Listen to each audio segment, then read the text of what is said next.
So we're going to look at some practice on 20, 21, and 23. And the first is we have this problem that we've got two separate fractions. So if you took trigonometry, you worked on combining using a common denominator. So what we really have is we have this fraction and we have the fraction 4 over 1.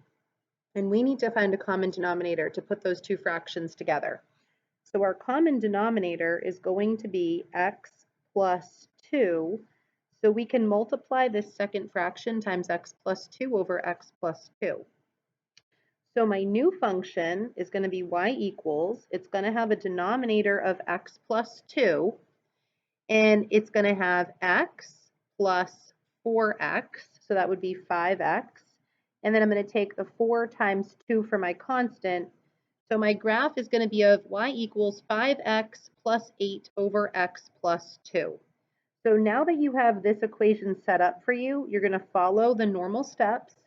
So the y-intercept, the x-intercept, the vertical asymptote, and any horizontal or slant asymptote. There's no hole because there's nothing to cancel.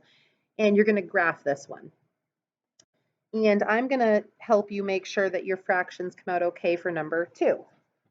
So on example 2, you have the fraction 9 over x, and you've got 2x over 1, and you're going to combine those two fractions.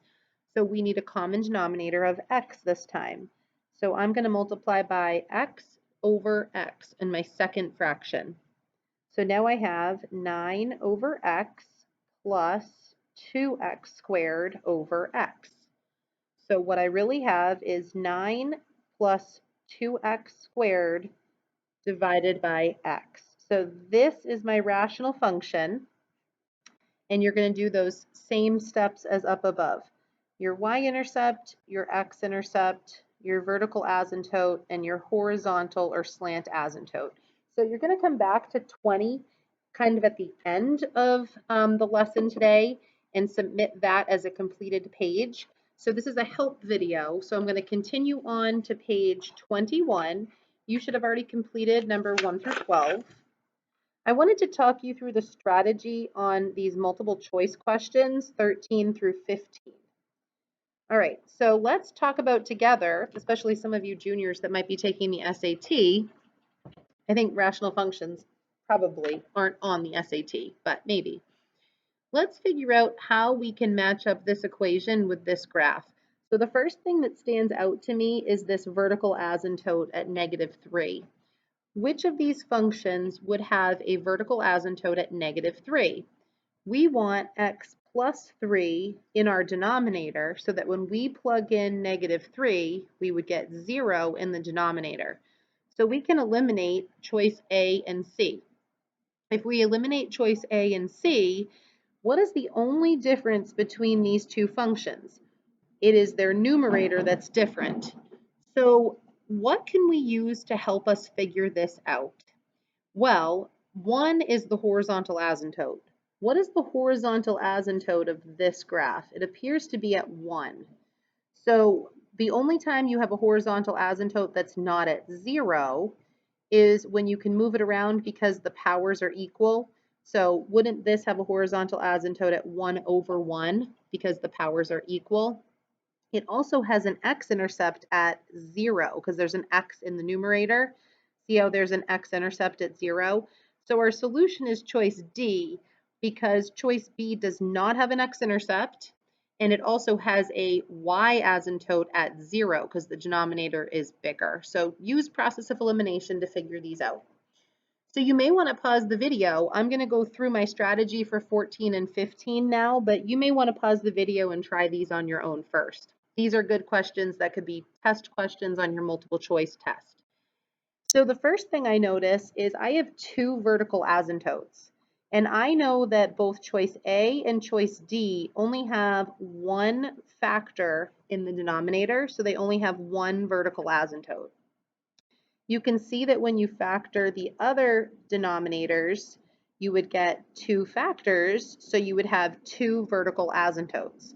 So now what is the difference between choice B and C? Again, it's the numerator. Do I want it to have an x-intercept? I do. So this has an x-intercept at 0. Which of these choices has an x-intercept at 0? Has x in the numerator. So B is my correct answer. Number 15 has a slant asymptote. You can see it going in this direction. So the power of the numerator has to exceed the power of the denominator. So we can eliminate choice A and we can eliminate choice B. So the power of the numerator is bigger in C and D, but it can only be bigger by 1 degree because a quadratic divided by a linear function, x squared divided by x, is x. You want your asymptote to be a line when you do some division. What would be x cubed divided by x? It would be x squared. You cannot have a quadratic when you do your division. So the correct choice would be choice C. So now you are going to do, after you do the front page of 20, I would like you to do 16, 17, and 18 as the rest of your work and practice for today. So you've got these 3 problems to try on your own. You may have to factor, there may be a whole, you may have to do some division. If you need some help, you can come right outside A313. You also are going to go back and try these 2 graphs. So you have 5 graphs that if you put some effort in, will take you a little bit. You're going to submit these 2 pages. So 20 and this is 21, page 3. Page 3. And I had put down that this was also going to be about 23, but I'm skipping that for today. So that is what you need to do for today. Thanks.